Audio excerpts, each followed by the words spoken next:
Now, in order to install MongoDB server, we need to go to the official website, which is mongodb.com/download-center.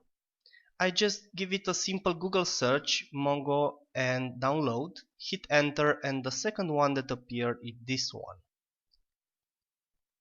As you can see at this moment, we have a couple of options.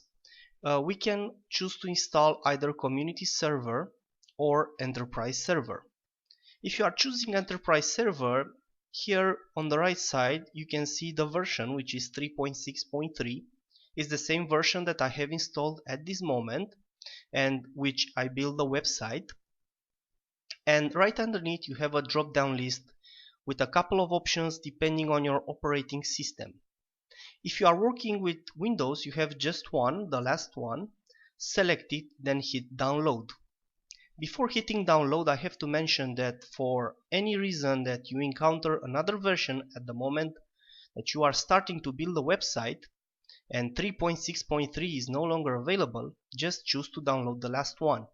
I didn't do something extra or something that is depending on this version, okay? It's just some basic things that we need to do for our website. So I'm pretty sure that future versions will work as well. So let's hit download. Remember, we are on enterprise version and is free of charge, as I already mentioned.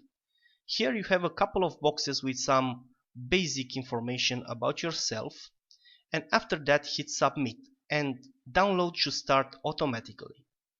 Remember that in some situations, if you are using Chrome, download might not start automatically, so try to do it with Firefox or some other web browser.